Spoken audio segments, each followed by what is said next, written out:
Good morning, everyone. Today is 28th of May 2026, and we'll start with the analysis of today's The Hindu.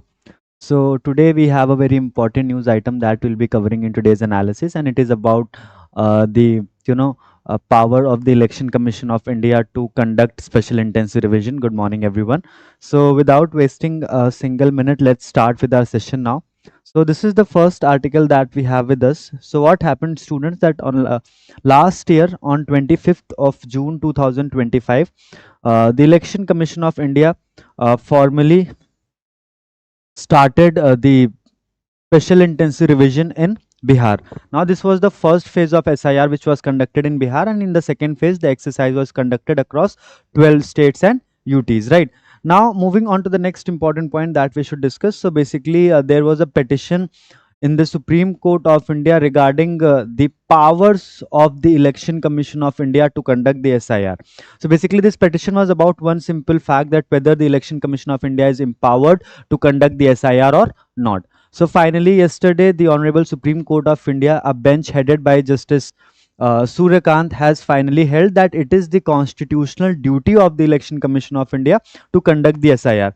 Now we have to discuss certain provisions of the Indian Constitution and the Representation of People's Act 1950 to understand that how the Election Commission of India derives powers from the different statute to conduct the special intensive revision. Now we'll discuss this particular judgment as well. We'll discuss this particular observation as well. So now let's start with the discussion.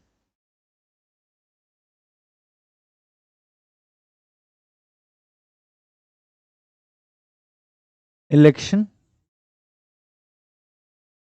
Commission of India and special intensive revision. Now students, what is a special intensive revision? If we have to understand what is special intensive revision. So special intensive revision is an exercise which is conducted by the Election Commission of India, and it is about basically revision of electoral roll completely and to include the name of only eligible voters. Right, this is the main objective, or this is the definition of special intensive revision, कि जितने भी eligible voters होते हैं किसी भी constituency में, उनको उनका नाम ही सिर्फ electoral roll में रहे. जो ineligible voters हैं वो इलेक्टोरल रोल में अपना नाम ना दर्ज करवा पाए. So just to prevent the voting, or just to ensure that the people who are actually the citizens of India will have this particular right. Now students, when we talk about the Election Commission of India, so you know this, that the Election Commission of India is a constitutional body established under Article 324 of the Indian Constitution.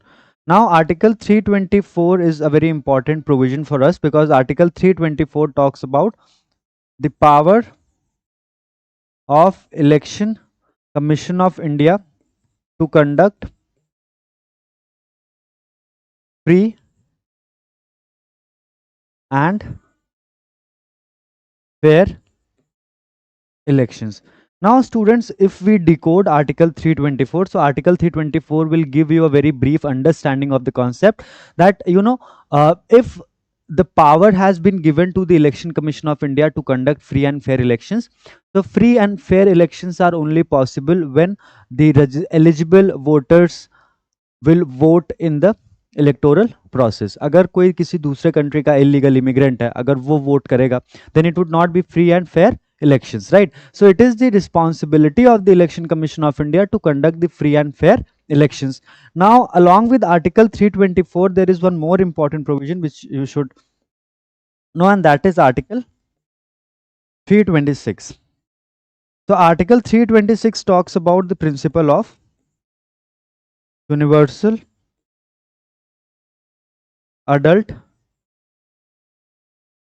suffrage. Anyone who is not less than 18 years of age shall be eligible to register himself or herself in the electoral roll. That if a person has to complete a minimum age of 18 years to register himself or herself in the electoral roll. Now, there are two important documents which cumulatively provides this particular power to hold SIR to the Election Commission of India. The primary document is the Constitution of India. If Article 324 it is read with Article 326. Now, students, at the same time, you should also know that there is a very important piece of legislation in India which is known as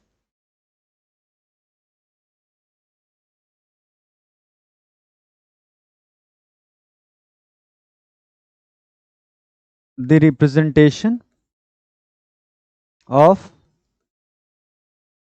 People's Act 1950. Now, the Representation of People's Act 1950, and there is a specific section which is section 21 of the Representation of People's Act 1950. And what is there in section 21? So section 21 is absolutely clear that the Election Commission of India is empowered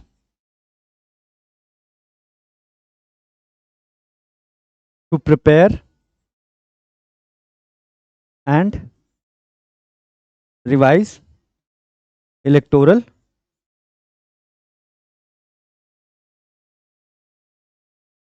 rule. So the conjoint reading of Article 324 and 326 with Section 21 of the Representation of People's Act 1950 will tell you that only the Election Commission of India is empowered to conduct the special intensive revision. Now, moving on to the next important point that we have to understand that the this exercise is conducted into the different phases. The first phase was conducted in Bihar, then the second phase was conducted across 9 states and UT, and the third phase would be conducted across 16 states and UTs, right?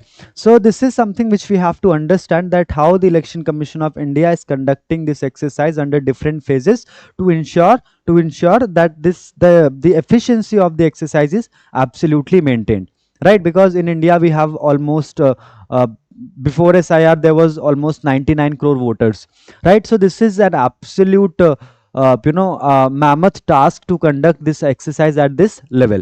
Now, moving on to the next important point, if we talk about special intensive revision.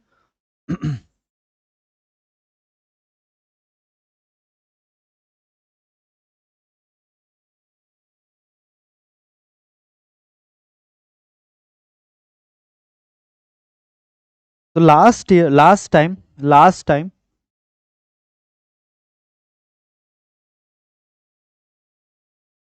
this exercise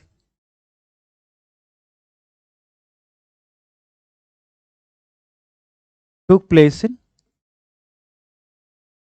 2003.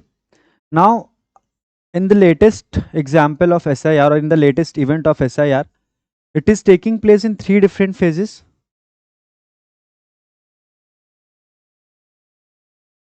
Phase 1, phase 2, and phase 3.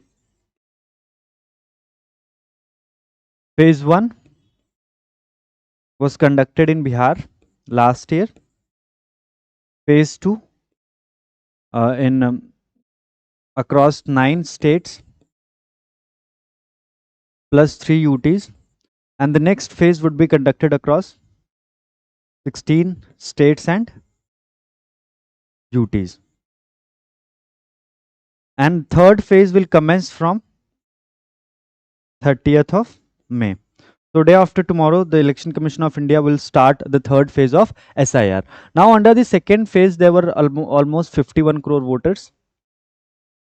जिसमें आप Tamil Nadu, Kerala, waste Bengal, Assam, जहां जहां पे elections थे उन सारे states पे basically क्या किया गया था, एसआईआर कंडक्ट किया गया था under the second phase. Now moving on to the next important point which we have to understand, and it is about the observation made by the supreme court of India in the case of Mohinder Singh Gill versus the Chief Election Commissioner. So let's talk about this case as well. Mohinder Singh Gill versus the Chief Election Commissioner. This judgment was delivered in 1970, and in this particular judgment, the Supreme Court said it is the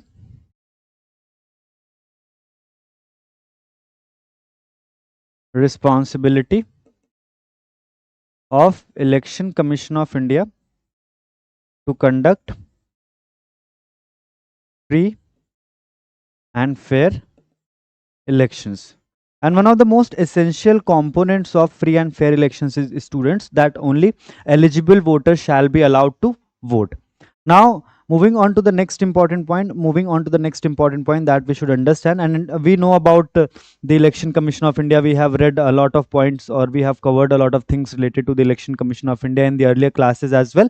So in the latest context, you should know only 3-4 things: that it is a constitutional body, first, established under Article 324; second, Shri Ganesh Kumar is the Chief Election Commissioner of India; third, fourth, there was a petition in the Supreme Court regarding the 2023 legislation which talks about the process of appointment of the Chief Election Commissioner, right? So because of that particular context, entire Election Commission of India becomes relevant. So this is just one umbrella topic under the Election Commission of India special intensive revision. Now when Election Commission of India started special intensive revision in Bihar, there were multiple petitions in the Supreme Court that the Election Commission of India is not empowered to conduct the special intensive revision. Now, after almost 10 to 11 months, the Supreme Court of India has said that it is the constitutional duty of the Election Commission of India to conduct the free and fair elections, and in order to ensure free and fair elections, it is of extreme importance that the special intensive revision must be done from time to time, so that only eligible candidates or only the eligible citizens are allowed to vote. Right. Now moving on to the next important aspect of this particular judgment, students. So the Supreme Court on Wednesday upheld the special intensive revision of electoral rolls done by the Election Commission in furtherance of its constitutional obligation to conduct free and fair elections. We have discussed this particular point.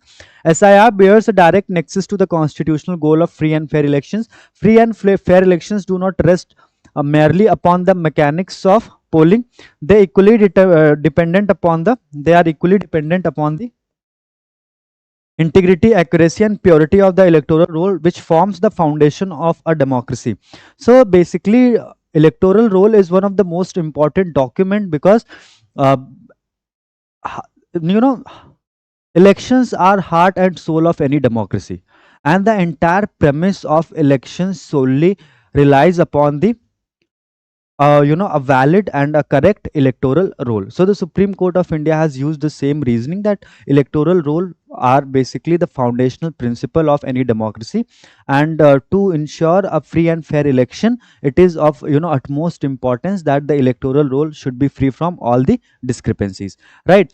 Now the EC was well within its authority to verify citizenships to the limited extent of determining inclusion or exclusion from the electoral roll, it said. Now the second most important questions because of which the petition was filed, it was related to the question of citizenship. Now students always remember this, that to question someone's citizenship is an absolute domain of the Ministry of Home Affairs. So this was the second question which was raised in the petition, that the Election Commission of India cannot question someone's citizenship because it is the absolute domain of Ministry of Home Affairs. So Election Commission of India could not do so.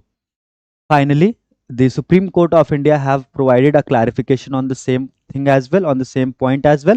Supreme Court has said that for very limited purpose, for a very limited purpose, the Election Commission of India can question or can check someone's citizenship. If it's about the inclusion or exclusion of that particular person's name in the electoral roll, then definitely the Election Commission of India can, point out someone's citizenship. But its purpose is very limited. The power is very limited. It's only for the exclusion or inclusion of that particular person's name in the electoral roll. So this was the second most important question. First, whether constitutionally Election Commission of India is empowered to conduct SIR or not. It is.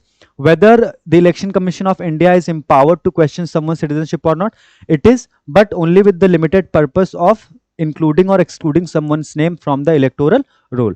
Now, the second phase of the SIR covering 51 crore voters in 12 states and UTs, including, has commenced even as the challenge to the exercise in Bihar was pending in the Supreme Court. The bench also directed the person domiciled in Bihar whose names may have been wrongly deleted on the grounds of absence, death, duplication, or shifting could challenge the EC's decision before the courts.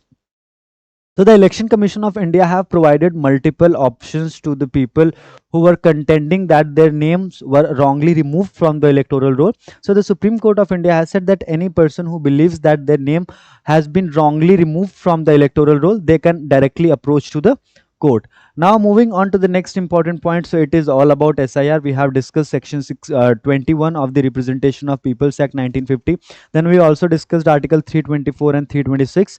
Then we discussed about this particular judgment delivered by a bench headed by Justice Suryakant, right? So, and also we have to understand that only Indian citizens are allowed to register themselves in the electoral roll, and it is the responsibility of Election Commission of India to conduct free and fair elections.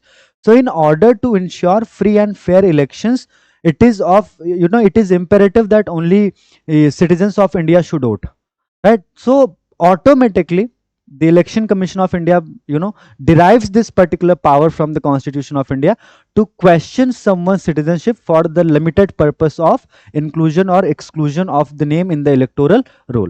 So just tell me, are you getting my point? जो हम discuss कर रहे हैं, are you getting my point? Good morning everyone. Are you getting the entire thing that we have discussed? There are two slides as well. If you want, you can refer to these two slides as well. It's about special intensity, and for your examination the whole sole objective or the whole topic of SIR is very limited. It will focus more on the Election Commission of India, the powers of the Election Commission of India, and less on the Representation of Peoples Act 1950. If you want to, then you can refer to section 16, 19 and 21 of the Representation of Peoples Act 1950. Right, moving on to the next important question. So I mean, it was quite predictable that Siddharamaiah, there are certain rumors that Siddharamaiah has to resign from his post of the chief minister, and he will be called to Rajya Sabha. He will be appointed as the member of parliament in Rajya Sabha, and after this Mr. DK Shivakumar will take oath as the next chief minister of Karnataka. But this is again this is not confirmed by the top leadership of Indian National Congress. So now moving on to these are there are 2-3 very small news items that we have to cover in today's analysis as well. So basically an insect that enjoys a near 360-degree vision with the thousands of lenses and can stay still in the air has resurfaced in Arunachal Pradesh, Changlang district, about 600 km east of where it was first recorded 110 years ago. So basically a new species have been discovered, and it has been discovered after 110 years ago. Now it has two compound eyes, मतलब आगे और पीछे दोनों तरफ आंखें होती हैं, and the name of this particular disease is insect is Gyancantha, Gynancantha,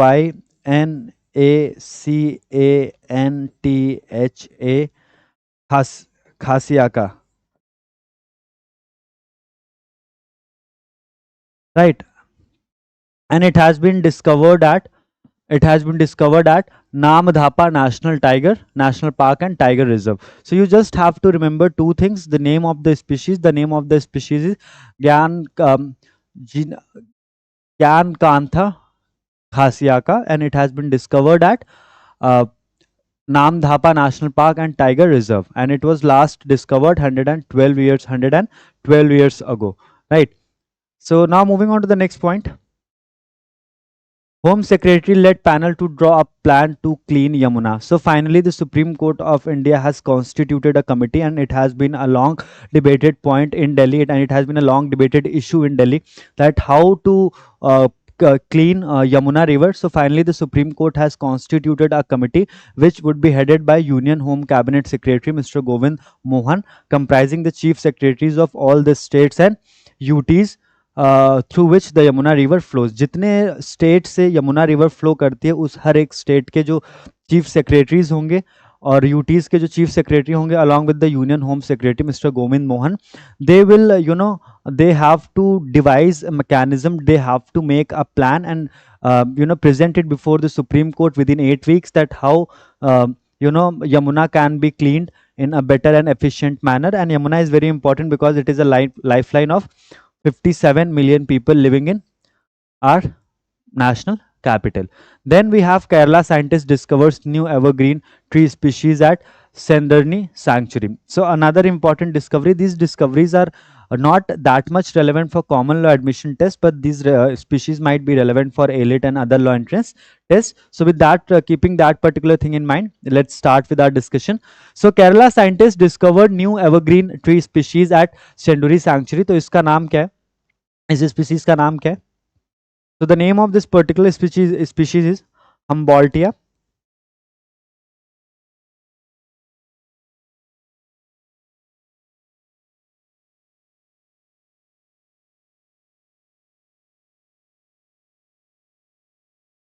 nairiana. Humboldtia nairiana is the name of this particular uh, evergreen species. अब दूसरी चीज ये याद रखिए, इसको कहां पे डिस्कवर किया गया? Chanderney Sanctuary, which falls in the Western Ghats in Kerala. ठीक है, so this is also important. Now these scientific discoveries and the new species are always important because of one specific reason, and the reason is very simple. uh, because these are perfect questions, these might be the perfect one liner questions for any entrance examination, और elite इन सब चीज़ों पे थोड़ा सा ज़्यादा focus रहता है. Now the entire opposition has protested a small respectful protest against this particular decision of the SIR. They have said that respectfully disagree with Supreme Court on SIR because all these petitions were filed by the opposition only in the Supreme Court of India regarding the constitutional validity of special intensive revision. Now, yesterday we covered a very interesting news item, and there is a latest development, and opposition is criticizing it, effectively.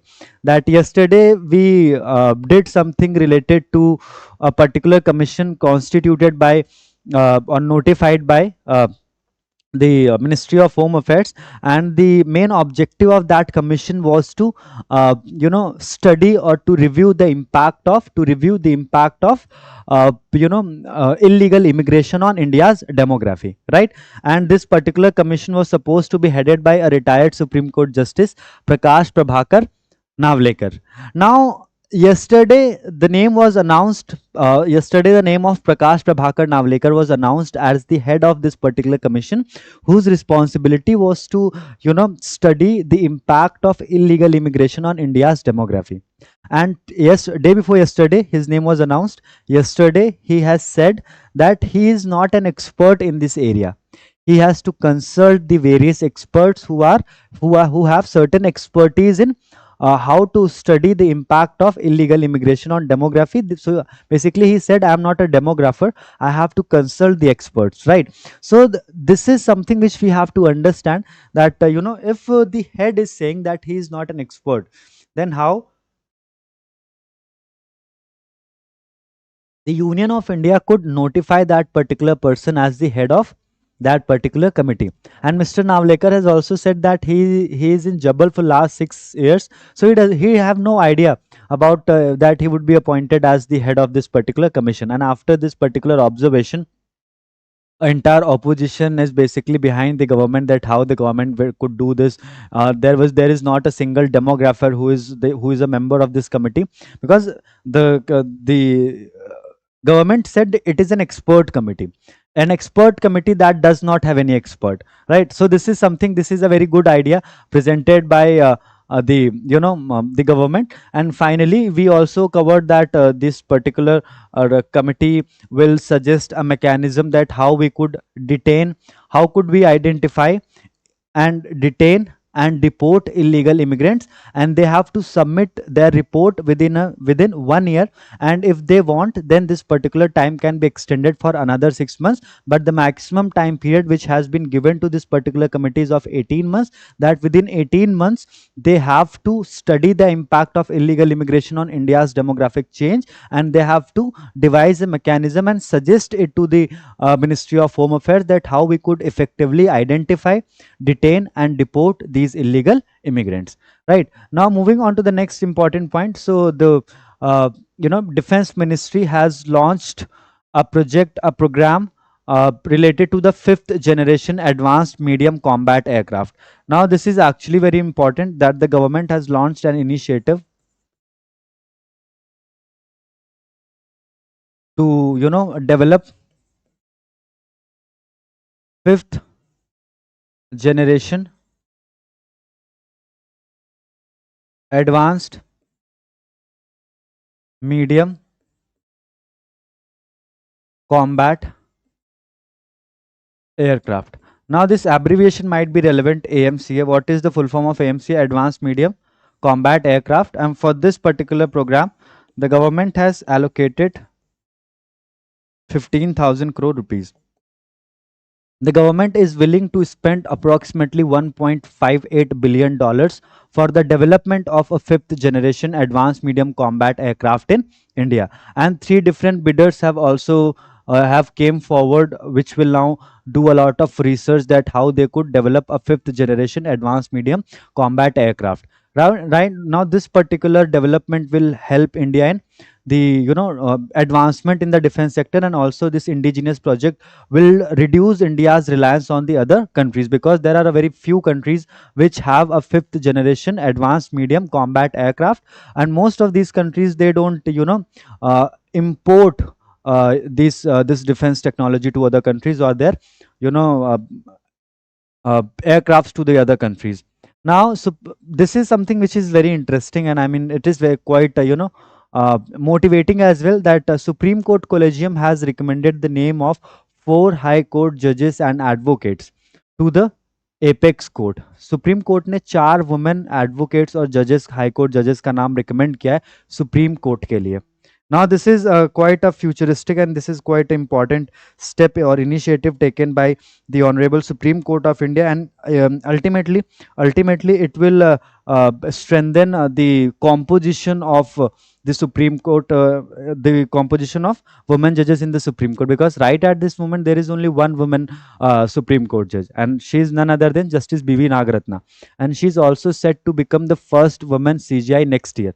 So, I mean, just to ensure a better composition or a better structure of women at the apex court, the Supreme Court has recommended the name of 4 women judges to the top court. Now, students, let's talk about a particular terminology which has been discussed in this article. So, basically,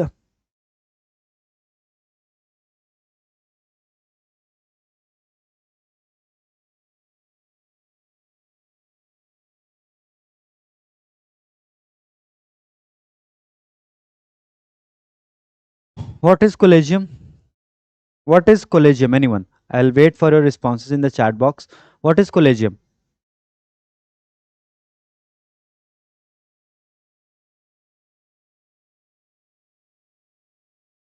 और अभी तक अगर सब कुछ समझ में आ रहा है तो विल सी कि भाई ठोक दो लाइक फटाफट.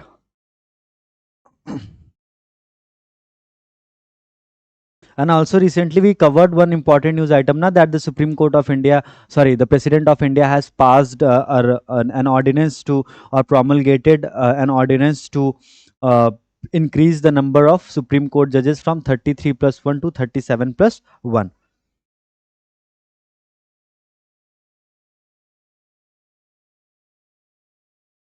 So what is collegium, anyone? So collegium is basically, it's a mechanism, or it's a tool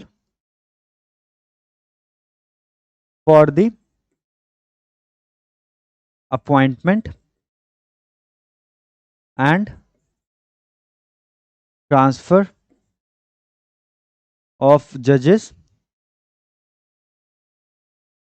in constitutional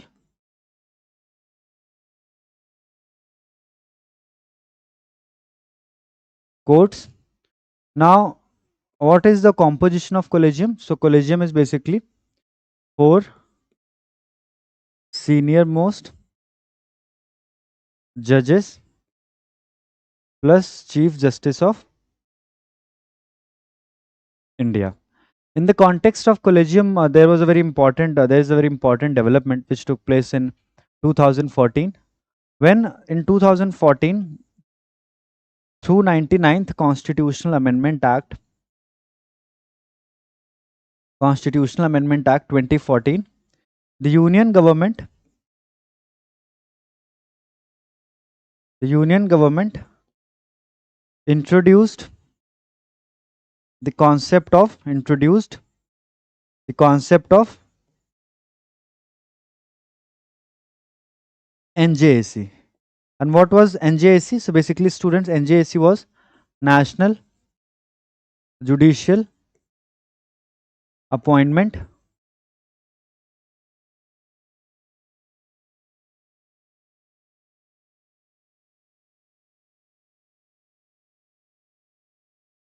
National Judicial Appointment Council. So in 2014, the Honorable uh, Parliament of India, or the respected Parliament of India, passed 99th Constitutional Amendment Act, and this 99th Constitutional Amendment Act was passed to bypass the collegium system. So through 99th Constitutional Amendment Act, the Parliament of India ensured that the power to appoint and transfer the judges of the Constitutional Court is transferred from collegium to an appointment council, which is known as NJAC, National Judicial Appointment Council. But the Honorable Supreme Court of India in 2015, they held 99th Constitutional Amendment Act as unconstitutional,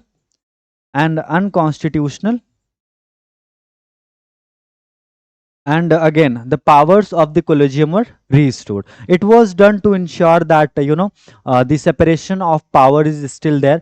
No one institute of our constitutional framework should intervene in the uh, uh, functioning of the other uh, institution. Right, now moving on to the next important point. So who appoints the Supreme Court judges? So basically, the Supreme Court of India recommends the name. Supreme Court of India recommends the name to Union government. Then Union government will clear the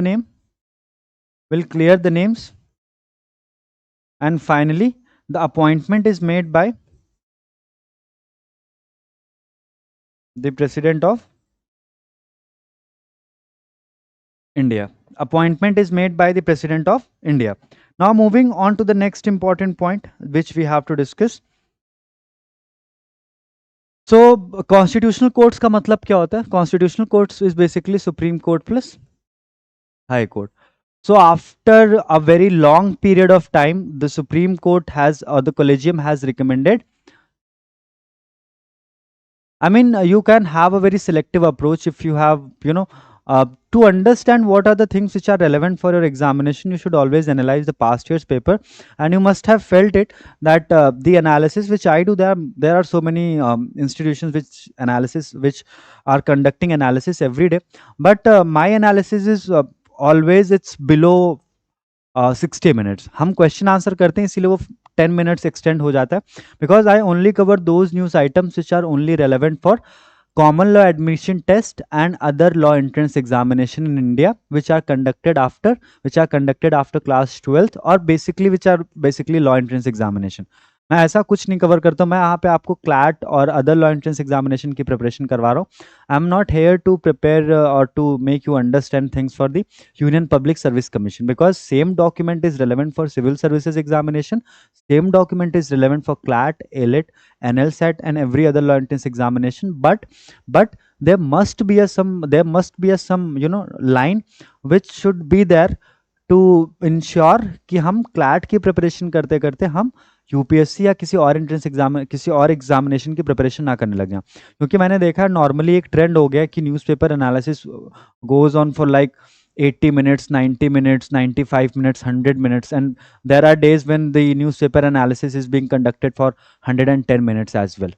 Out of 24 hours, a student sleep for like 7 8 hours. There are 16 hours, 6 or 7 hours he's in school. Then out of 9 hours, 3 hours for leisure time, bathing, eating and other things. And out of 6 hours, a person cannot invest almost 2 hours for the newspaper only, right? Because out of 4 hours you have to prepare for CLAT, you have to also look after your school studies, right? So हम जितना यहाँ पर कर रहे हैं उतना अगर आप करते चलेंगे, so you can ensure yourself that you are actually doing well for your preparation, right? Moving on to the next important point, article 124 talks about the appointment of Article 124 talks about the appointment of the Supreme Court judges, and Article 124 is also related to the establishment of the Supreme Court of India, that there shall be a Supreme Court of India. It is given in Article 124 only, right? And Article 124 is for the appointment of the Supreme Court judges, and Article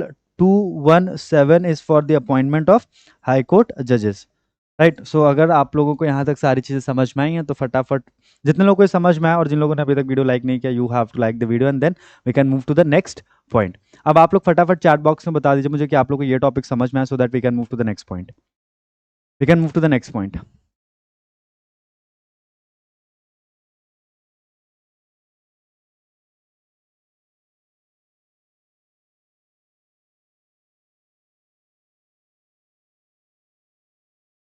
right. Okay, moving on.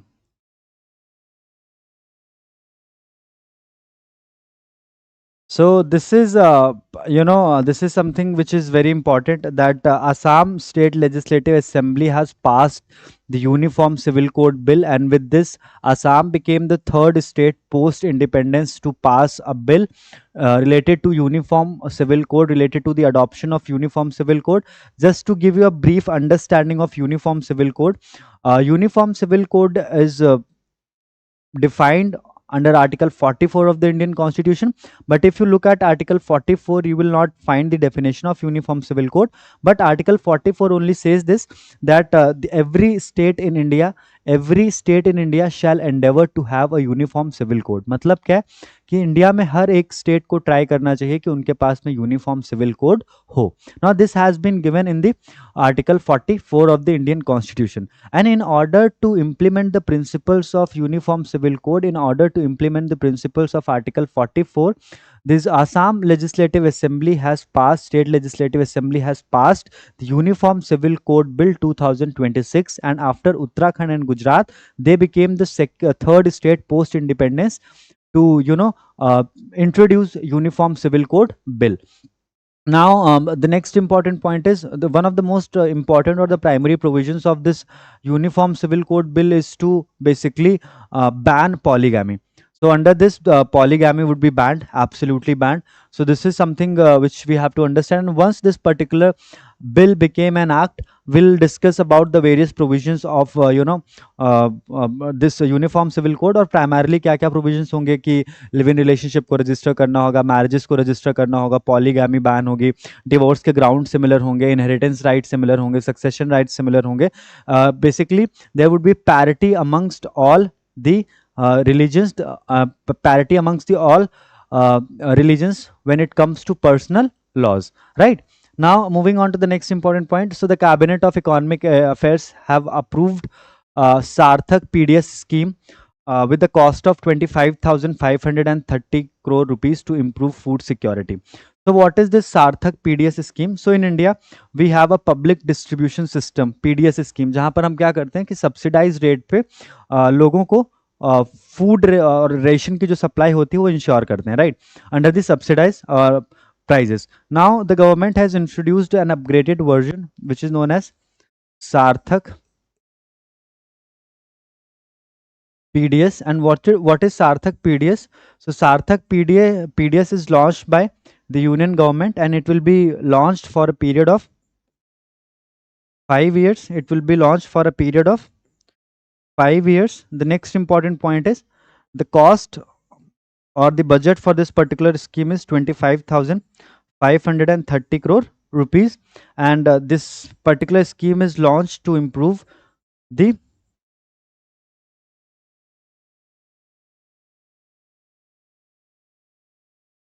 food security. And remember this Sarthak PDS will not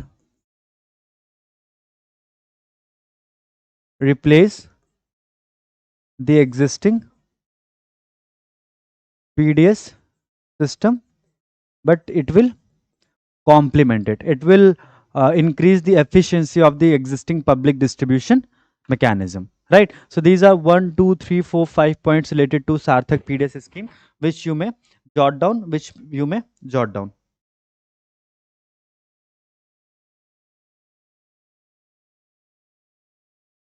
And the maximum budget or the maximum amount out of this 25,530 crore rupees would be utilized for the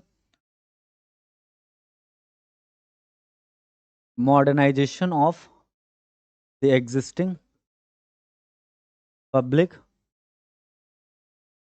distribution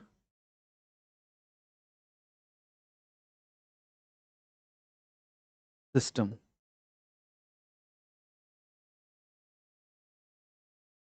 Right. So this is about Sarthak PDS scheme. If you have any question from this particular topic, you may ask a question. Otherwise, we'll move to the next topic.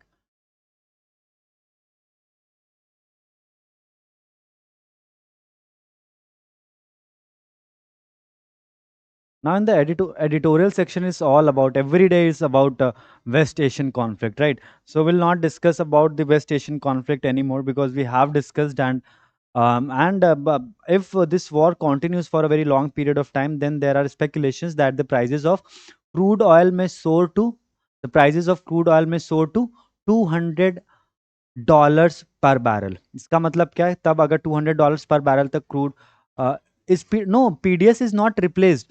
See, uh, Shakti Reddy, right? Shakti, this scheme is not replaced. Public distribution system is still there, but this Sarthak PDS with a financial allocation of 25,530 crore rupees will ensure that the PDS scheme is more effective, and the maximum budget of 25,530 crore would be utilized for the modernization of the existing PDS scheme. Because with the change in time, you can include or you can introduce a lot of technologies to ensure कि जो food wastage है वो किस तरीके से कम हो सकता है, और हम किस तरीके से we can how we could develop an efficient supply chain under PDS scheme. So the maximum budget under Sarthak PDS would be allocated for the modernization of the existing PDS scheme. So as Sarthak PDS will strengthen the existing PDS scheme, it will not replace. Right. Moving on to the next point. Getting my point? Mr. Reddy, getting my point? Mr. Shakti Reddy. Right. Can we move ahead? Okay. So now global crisis demand more than citizens sacrifice.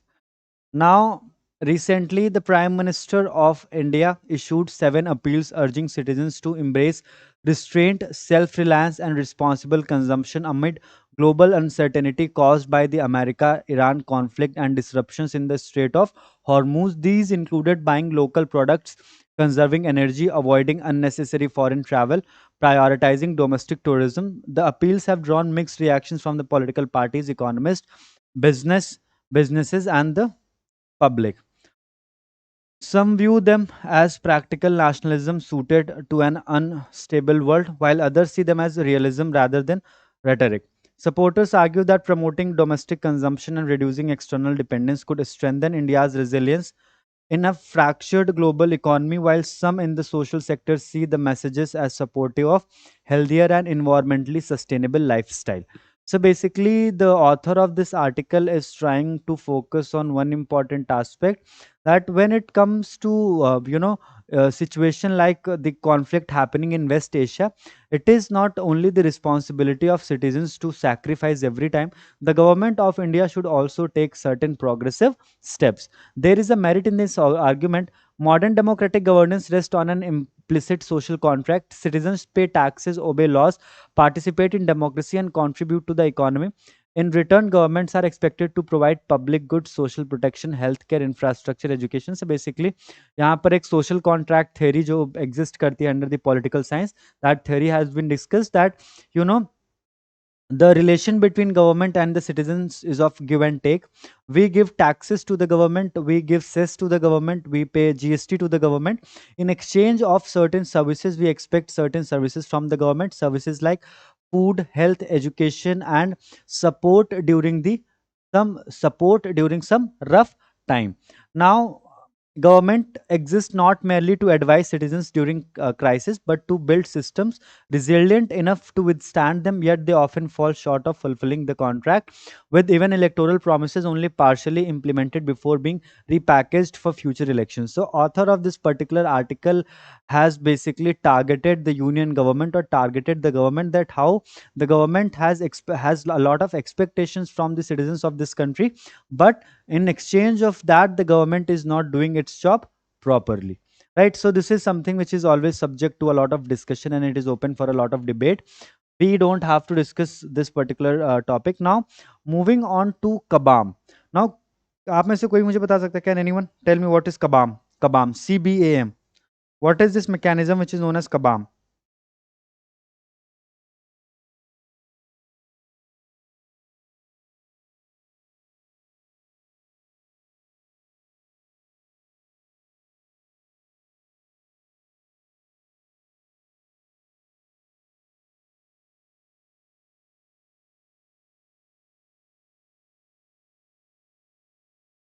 What is kabam?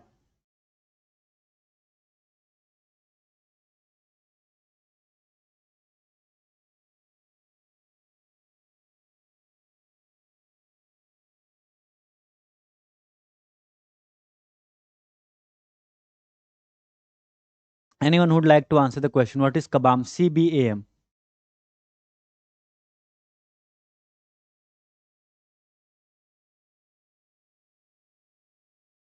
And it came into effect on the first phase of kabam.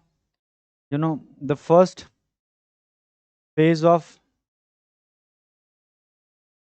carbon border adjustment mechanism. First phase will run for a period of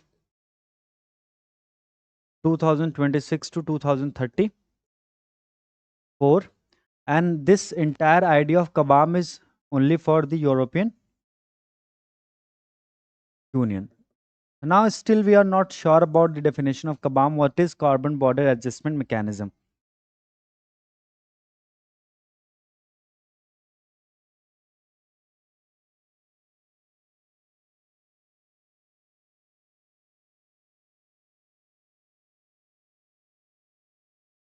So basically, and it has been entered its definitive phrase from January 1, 2026. As a climate policy tool, kabam seeks to prevent carbon leakage by imposing a carbon linked charge on imports based on their embedded emission. So basically, carbon border adjustment mechanism में क्या है? So there are certain industries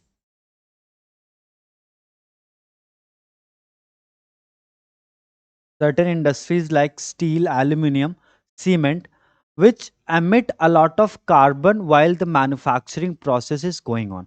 जब हम उनको manufacture कर रहे होते हैं इन प्रोडक्ट्स को, एल्यूमिनियम, स्टील, सीमेंट को, तो बहुत ज़्यादा कार्बन एमिशन होता है, right?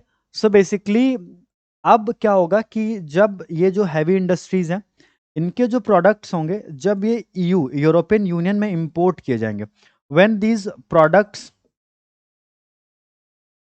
which are manufactured by the heavy industries which emit a lot of carbon, when these products will be imported to the European Union, then there has to be a certain duty which needs to be paid by the importers, right? अब इसका एक basic mechanism हम समझ लेते हैं, होगा क्या?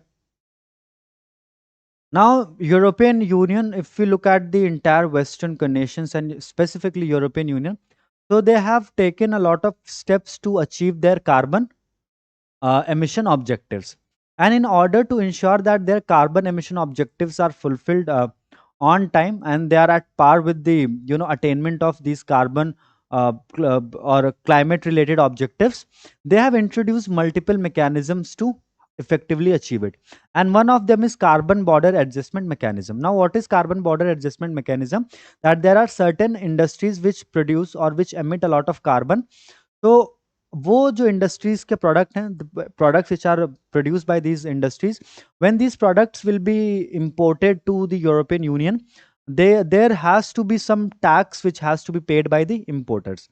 Now, the CBAM would encourage wide adoption of carbon pricing policies and help reduce global emission. It also poses significant challenges for developing countries such as India. Even as India pursues bilateral trade negotiations with EU, CBAM will still apply. So basically, when we signed this mother of all trade deals with the European Union, CBAM is included in that. There is no relief when it comes to CBAM, right? Now, market access, therefore, it is increasingly being shaped not only by tariffs but also by compliance with carbon emission standards. Its effects may also extend beyond targeted sectors through global prices shifts and the gradual adoption. India's steel and aluminium sectors are likely to face the most immediate impact given their dependence on European markets and carbon-intensive production process. Although the carbon levy will formally be paid by the EU importers, part of the burden is likely to shift to exporters through tighter contracts and stricter supplier selection. So basically, the idea is that India supplies a lot of steel and aluminium to the European nations, and now ultimately the prices would be paid by the importers who are importing the product from your country to their country. Now the idea is that even though they are not manufacturing the product, but ultimately the product is consumed, the end location of the product is in their country. So basically, अगर उनकी country में वो product consume ही नहीं होना होता तो वो manufacturing ही नहीं होती, और अगर वो मैन्युफैक्चरिंग ही नहीं होती तो वो कार्बन भी एमिशन नहीं हुआ होता. So this is the philosophy behind this particular carbon border adjustment mechanism.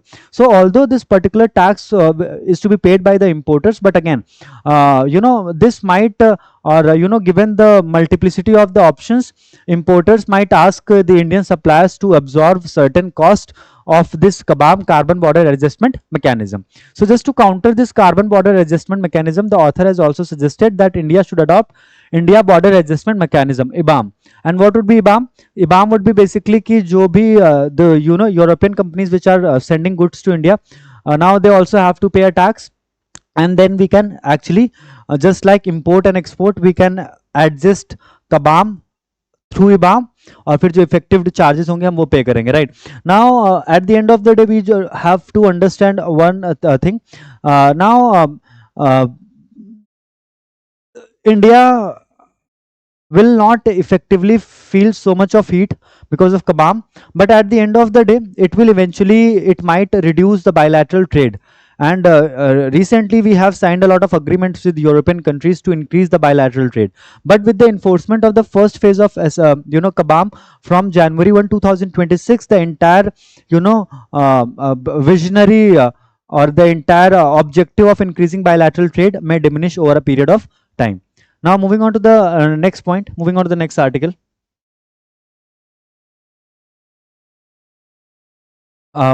It's about the recent outbreak of Ebola in Democratic Republic of Congo and Uganda. So now this Bundibugyo Ebola virus. So this particular variant of Ebola virus is known as Bundibugyo Ebola virus, BDBV. This particular, and Ebola as in general, it has no vaccine. Because of that, it becomes quite deadly. So Since 1976, it was identified for the first time in 1976. Since then, for last 52 years, for last 50 years actually, a lot of development has taken place in the with reference to, or with a lot of research work has taken place with reference to the vaccine of Ebola, but there is no scientific achievement, or there is no substantial development. And finally, the Supreme Court of India has confirmed the constitutional validity of bringing organized online gaming activities with the money stakes under the goods and services tax regime. So basically, finally, the Supreme Court of India has said that online gaming which involves real time money will come under goods and services tax, and the effect of this particular judgment would be retrospective. I'm absolutely fine, Nirdesh Raghav. Yeah, I'm absolutely fine. Thank you so much for asking. Now, moving on to the next point. So, finally, the Supreme Court has said that all these companies which are involved in the real-time gaming, although this is a banned practice now, along with the casinos, they have to pay a GST on the gaming platform or on the games that they are being conducted. And the best part about this judgment is that it will have a retrospective effect. And what do we understand by the term retrospective effect? So retrospective effect का मतलब है कि back dates में जो already जितनी सारी bets, जितना सारे गेम्स प्लेस हो चुके हैं, उन पर भी बैक डेट से जाकर के कंपनीज को जीएसटी पे करना होगा गवर्नमेंट को. And the government may might, और the government might get approximately 110,000 crore rupees, 1,10,000 crore rupees तक का बेनिफिट हो सकता है इंडियन गवर्नमेंट को. That is the relevance of this particular judgment, because it will have retrospective effect. And the government will say कि we are implementing GST on all the bets and stakes which have been placed on a platform since 2020. Now moving on to the next point. This is our latest announcement from Nvidia. Nvidia has said that from the next year onwards, they will invest $150 billion every year in Taiwan. So this is another important development. In the world section, we have nothing relevant. It's all about the West Asian conflict and Lebanon and Israel issue. Now,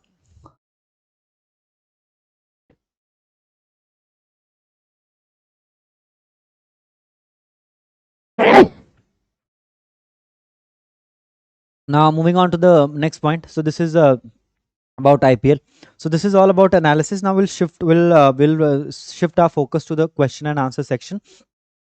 Today's Q&A section is basically focused on one of the most important operations started by United States of America in 2026, and I'm talking about Operation Absolute Resolve, which was started by, or which was which was conducted by United States of America to capture the president of Venezuela. Right. So we'll start with this particular thing now, and I will do that. We are taking that into account. That is a good suggestion. We'll create a specific playlist for CLAT 2027, and we'll also create a separate playlist for the newspaper analysis. We'll compile every month's newspaper month wise, right? So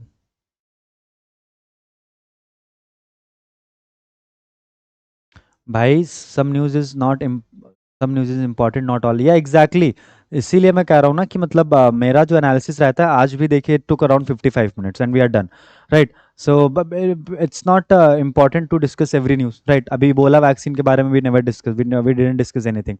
We didn't discuss anything about the impact of West Asian conflict, because at the end of the day, we have discussed it multiple times. So duplicacy of or if a particular news item is repeating itself multiple times in the newspaper, then we have to avoid that as well. So अभी तक अगर पूरा session समझ में आया तो आज आप लोग को मिनिमम कितना 15-20 लाइक्स तो करके ही जाना है, right? Moving on to the next point. And today's our 25th session together, 24th session together, and we have not missed for a single day, right? We are doing it every day now. On January 3, 2026, the United States launched a massive military intervention in Venezuela, resulting in the capture of President Nicolas Maduro and his wife Celia Flores. What was the official code name assigned to this high-stake operations? You have to give your response in the comment in the chat box section. What is the name of that particular operation? Now, Operation A, Operation Southern Spear. Option B, Operation Absolute Resolve. option C, Operation Green Belt, or option D, Operation Trident? These are the four options for question number one. You have to tell me which is the correct one. And question number one is very easy because that was already given. So for question number one, the correct answer is Operation B. The US military started an operation named Operation Absolute Resolve on 3rd of January 2026 to capture the president of Venezuela, Nicolas Maduro, along with his wife, Celia Flores. Now, moving on to the question number two. Moving on to question number two, the United States justified its military operations in Caracas. So, Caracas, what is Caracas? Anyone? What is Caracas? So, Caracas is the capital of Venezuela. Please remember this, Caracas is the capital of Venezuela, and from Caracas, uh, president of Venezuela was captured as a law enforcement operations rather than an act of war under modern addition to a historic foreign doctrine. Which specific framework or corollary from the 2025 national security strategy was invoked to reassert US primacy? So you have to tell me, the United States of America launched, national security strategy in 2025. So which specific framework here we are talking about जिससे United States of America ने justify किया है अपने action को? The Roosevelt corollary, the Clark memorandum, then option C is the Trump corollary, and option D the Marrakesh protocol. So you have to tell me the correct option for question number 2.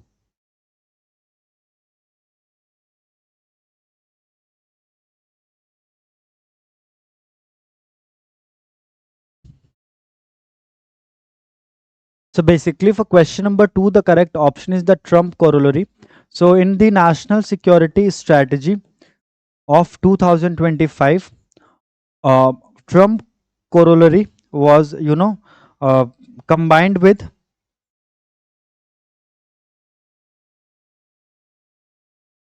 Monroe Doctrine to assert the dominance or to assert the importance of United States of America in Western Hemisphere.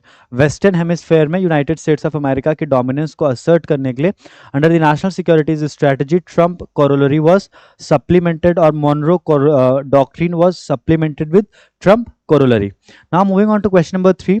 The Monroe Doctrine, which laid the foundational principles of non-colonization and non-intervention by external powers in the Western Hemisphere, was first formally proclaimed by the US President James Monroe in which historical year?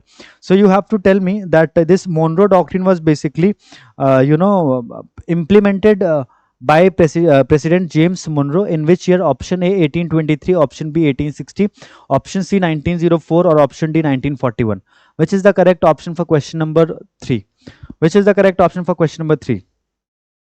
So for question number 3, the correct option is option A 1823. Monroe Doctrine was given by James Monroe in 1823, and it was basically that no country in Western Hemisphere like Russia and Russia, China, they should intervene in the internal matters of, they should not intervene in the internal matters of the United States of America. This was the provision under the Monroe Doctrine of 1823. Now we'll move to question number 4. Geopolitical and resource tracking data shows that Venezuela holds an immense share of global natural resource. According to the information, what exact percentage of global crude oil reserve does Venezuela possess, primarily situated within the Orinoco Belt? तो आपको ये बताना है कि कितना है, and it is the Venezuela has the world's largest oil reserve. So total कितने percent oil reserve है वेनेजुला के पास में? Option A 5% of global crude reserve, option B 12% of global crude reserve, option C 17%, and option D 33%.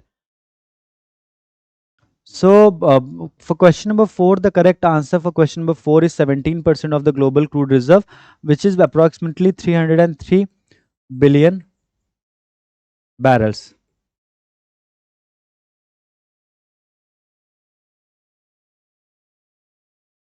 Which country has the largest reservoir of crude oil? Right. Now moving on to the next point, 17% have total reserve, which is 303 billion barrels per 303 billion barrels. In 1904, a US president significantly expanded the scope of the Monroe Doctrine by asserting that the United States had the right to exercise international police power to intervene directly in Latin American countries in cases of chronic wrongdoing or internal instability. Which president formulated this corollary? President James Monroe, President Theodore Roosevelt, President Woodrow Wilson, or option D, Franklin D. Roosevelt? What is the correct option for question number 5? So for question number 5, the correct answer is option B. Theodore Roosevelt in 1904 said कि अगर जो कोई भी if there is a Latin American country which is a threat for American interest, then America can act as a international police power, and they can suppress that particular country. Now, the recent unilateral, we have discussed this particular question in so many sessions. Now we are discussing it again. The recent unilateral military action in Venezuela bypassed standard international legal mechanisms. Which specific article of the United Nations Charter generally prohibits member states from using or threatening military force against another state's territorial integrity or political independence? Article 2, Clause 4, Article 13, Article 32, or Article 51. So you have to tell me which article of the UN Charter prohibits a country from using force or threatening to use force against the sovereignty and integrity of any other country. And it has been violated twice this year. First, under Operation Absolute Resolve, and the second, when on 28th February, the United States of America launched Operation Epic Fury 4 on Iran. So for question number 6, the correct option is option A. Article 2, Clause 4 of the UN Charter prohibits any member states from attacking any other country without taking the prior approval of the United Nations Security Council. Then for question number 7, the international response to the operation showed deep divisions. While several nations strongly criticized the aggression, which of the following sets contains only Latin American countries that officially praised and supported the operation as a decisive step against the narcotics trafficking? So there have been multiple allegations on Venezuela that Venezuela is, uh, you know, uh, a country which sponsors a lot of drug trafficking, right? So which countries of the Latin American region have formally praised Operation Absolute Resolve? Colombia, Brazil, and Mexico, Argentina and Paraguay, Cuba, Chile, and Panama, Brazil, Chile, and Panama. Which set of countries have appreciated this particular thing? So this is appreciated by Argentina and Paraguay, because Argentina and Paraguay were also two main victims of the drug trafficking issue created by Venezuela. And along with these two countries, Israel also appreciated, but Israel is not a part of Latin American group. So हम उसको अभी discuss नहीं कर रहे हैं. Right, moving on to the next point, and which is question number 8. Prior to using direct military force, the United States had systematically placed intense legal and economic pressure on the Venezuelan regime. In March 2020, the US Department of Justice issued a high-profile indictment against Nicolas Maduro, formally accusing him of leading which drug trafficking organization? Now, this is academically, this is the last question, and it is of great importance. You have to tell me कि किस particular cartel को run करने के allegations लगते थे Nicolas Maduro पे? Cartel of suns, Orinoco syndicate, Sinaloa federation, Caracas command network. So basically for question number 8, what is the correct option for question number 8? So there were these allegations were made by United States of America in 2020 that Nicolas Maduro runs a cartel known as Cartel of Suns, and through Cartel of Suns, Nicolas Maduro is basically flooding United States of America with a lot of drugs, right? So students, this is all about today's analysis session. I hope you must have liked it. If you have liked it, then do like the video, subscribe to our channel, and always remember this: Rome was not built in a day. You have to, give your 100% every day. I know it's boring, it's monotonous, but always remember one thing: monotony and this feeling of getting bored is one of the most essential aspect of being a successful person, right? Because to become a successful person, you have to do, or you have to repeat the process every day, right? Just like you are attending this session every day, try to revise your content thoroughly with utmost dedication and discipline. We still have almost 193, 194 days before the examination, so you can ensure yourself that you are on the right direction or on the right path, right? So on that note, we'll wrap up today's session. Thank you so much, guys.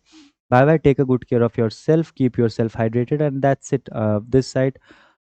Now I'll take you leave now. Thank you so much for attending this session. We'll see you tomorrow at 7:45. We'll see you tomorrow at 7:45 in the morning. Till then, just take a good care of yourself. Bye everyone. Bye. On a count of three, we'll wrap up today's session, right? One.